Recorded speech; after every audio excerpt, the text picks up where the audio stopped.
Tinapay mula sa langit.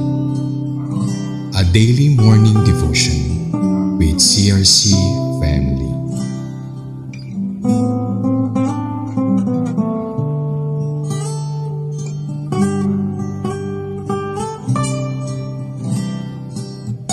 Magandang umaga po sa bawat isa. Ako po si Pastora Regine Joy Orsales mula sa CRC Calamba Daughter Church. At samahan niyo po ako sa ating programang Tinapay Mula sa Langit, ang ating pang-araw-araw na devotion ng salita ng ating Diyos. Bago po tayo magsimula, samahan niyo po muna ako sa isang maikling panalangin. Ama naming makapangyarihan, pinupuri, tinadakila namin ang inyong banal na pangalan. Maraming salamat po sa panibagong araw na ipinagkaloob mo sa bawat isa sa amin. Una sa lahat, humihingi kami ng tawad sa lahat ng aming mga nagawang pagkakasala. Linisin niyo po ang aming mga puso upang maging kalugod-lugod, karapat-dapat kami sa inyong harapan. At sa umagang ito, itinataas ko po sa inyo ang aming programang Tinapay Mula sa Langit at ang aming devotion na makikita sa Joshua chapter 10 verses 34 to 35. I pray na ang bawat isang makikinig ng devotion na ito, buksan mo kanilang spiritual eyes, spiritual ears, spiritual heart, upang sa gayon ay lubos nilang maunawaan ang mensahe na nais mong iparating sa bawat isa sa amin sa umagang ito. I also pray na ang aral na aming matututunan sa umagang ito ay magsilbing kalakasan at pagpapala sa aming spiritual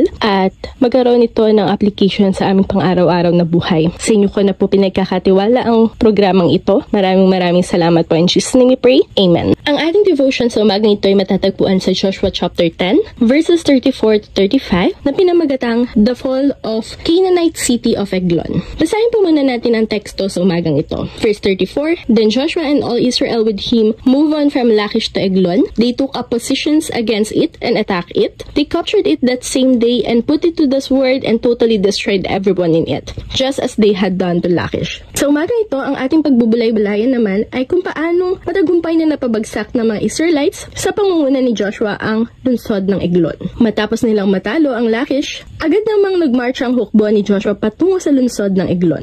Ang Eglon ay isa sa mga matitibay na lungsod sa Kanaan na pinalilibutan ng mga matataas na pader, tore at tarangkahan na nagsisilbing proteksyon ng buong lungsod mula sa mga pag-atake. Ang lungsod na ito ay isa sa mga strongest stronghold na siyang balakid sa pagsakop ng Israel sa lupang pangako. Sa mata ng tao, imposibleng masakop ang matibay na lungsod na ito, ngunit naging imposible ang lahat kapag kasama natin ang Diyos. Even the strongest strongholds like Eglon fall when we follow God with faith and obedience. Si Joshua at ang mga Israelita ay hindi nanalo dahil sila ang pinakamalakas na hukbo, kundi dahil kasama nila ang Diyos at kumila sila na may pagkakaisa, pagsunod, pananampalataya at agarang aksyon. Kung ating mababasa, natalo nila ang Eglon ng araw ding iyon. Makikita natin dito na hindi sila nag-atubili at nagsayang ng oras sa pagtugon sa misyon na ibinigay sa kanila ng Diyos. Matapos talunin ng Lachish, sila ay agad dumiretso upang sakupin naman ang Eglon. Sa panahon natin ngayon, tayo mga Kristiyano ay may nakaharap na ding mga Eglon sa ating buhay na siyang nagiging balakid sa ating relasyon sa ating Panginoon. Tulad ng kasalanan, takot, pagdududa at pagkompromiso natin sa mga makamundong gawain. Tulad ni Joshua, we are called by God not to negotiate with these strongholds. Instead,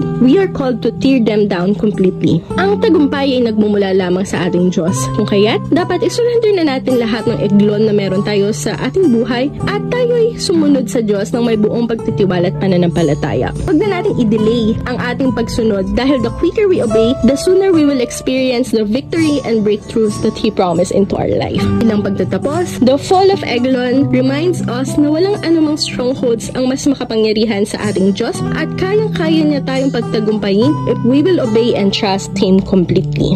Samahan niyo po ako para sa ating closing prayer. Ama naming makapangyarihan, maraming salamat po sa mensahe na aming napakinggan sa umagang ito. Thank you for reminding us na dapat isurrender na po namin lahat ang Eglon sa aming mga buhay at kami ay completely magtiwala at sumunod sa inyong kapangyarihan upang sa gayon tulad ni Joshua at ng mga Israelites ay ma-experience din po namin ang victory, ang breakthroughs na inihanda mo sa aming mga buhay. I pray na this message and yung lesson naming natutunan ito'y magsilbing kalakasan sa aming espiritual at makakitaan ng aplikasyon sa aming mga pang-araw-araw na buhay. Muli, nagpapasalamat po ko sa mensahe at aral naming napakinggan sa umagang ito. Maraming salamat po. In Jesus' name we pray. Amen. Maraming salamat po sa inyong pakikibahagi sa aming programang Tinapay Mula sa Langit. Muli, samahan niyo po kami bukas sa ganap na 5:30 ng umaga para sa ating pang-araw-araw na pagbubulay-bulay ng salita ng ating Panginoon. Malayan niyo pong i-share ang video na ito sa inyong mga kapamilya, mga kaibigan, upang sa gayon marami pa po ang makapakinig ng salita ng ating Panginoon. Muli, maraming salamat po and God bless you all.